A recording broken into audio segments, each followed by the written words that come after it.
শুভ সকাল বন্ধুরা, কেমন আছো? আশা করি তোমরা ভালো আছো, সুস্থ আছো। আজকের আরও একটা নতুন ব্লগে তোমাদের সবাইকে স্বাগত।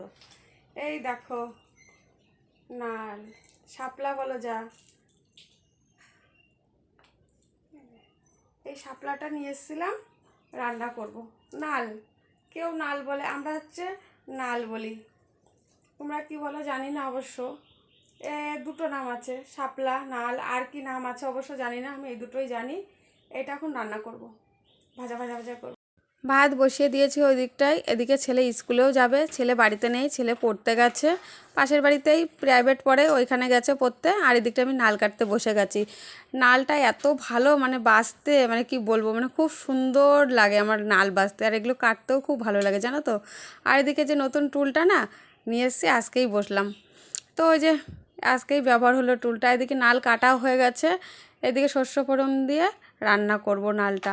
বেশ একটু হালকা হালকা করে না লবণ দিয়ে একটু বেশ করে নিয়েছি, মানে মাখিয়ে নিয়েছিলাম। তার একটু মানে মাখালে একটু ভালো হতো, মানে আরও একটু বেশ ঝরঝরে ঝরঝরে হতো। শুধু নাল রান্না করছি না, এই দিকটায় মাংসও নিয়ে এসেছি জানো তো। এই দেখো, মাংসটা ধুয়ে বেছে লবণ হলুদ মানে একটু তেল, কাঁচা তেল, একটু লেবু মাখিয়ে রেখে দিয়েছিলাম। আর এদিকে মশলাটাও করে রেখেছি, মানে মশলাটা মানে মিক্সচার এখনও বাটিনি, এখন বাটতে যাবো। করে আলুটা আগে বসিয়ে দিলাম। আলুটা বসিয়ে এটা তারপরে মশলাটা, আলুটা আগেই ভেজে নিয়েছি, তারপরে মশলা করতে গেছিলাম। এদিকে হয়ে গেছে মশলাটা কত সুন্দর দেখো। আর এদিকটা পেঁয়াজটা বেশ ব্রাউন ব্রাউন কালার হয়ে গেছে। এবার দিয়ে দেবো মশলাটা ভালো করে একটু কষিয়ে নিয়ে বেশ লাল লাল করে নিয়ে তারপরে দেবো মাংস। চলো, এই দেখো মাংসটা দিয়ে তারপরে ভালো করে কষাবো। আর মাংসটা না দুপুরবেলা রান্না করতে এসেছি, সকালবেলা নাল করেছিলাম, নাল ভাজা, আর ছেলেকে স্কুলে যাবে বলে তাড়াহুড়ো করে একটা ডিম করে দিয়েছিলাম। আর দুপুরবেলা শুধু মাংসটা করব, তার সকালের যে নালটা আছে সেটাও আছে। আর এইটাই দেখো গোটা টমেটো অনেকক্ষণ পরে দিয়েছি। চলো, কষানো হয়ে গেছে, মাংসর ঝোলটা চাপিয়ে দিয়েছে, যে ফুটছে। আর এদিকে দেখো একটা মাংস রেখেছি, খাবো আমি। আর এদিকটায় যে বাসন টাসন যা হয়েছে এইগুলো, এই দুটো, এগুলো মাজবো এখন। জলটা করতে করতে এগুলো মাজা ঘষা করে নিয়ে আসবো, আর কোনো কাজ নেই। তারপর বসবো আর এক পিস মাংস মেজে এসে তারপর খাবো। চলো, ছেলের ভাত বাড়া হয়ে গেছে, এই যে নাল, আর এদিকে ভাত নিয়ে এসেছি, আর এইদিকে এই যে মাংসর ঝোল, লাল লাল মাংস। দেখো মাংসর কালারটা।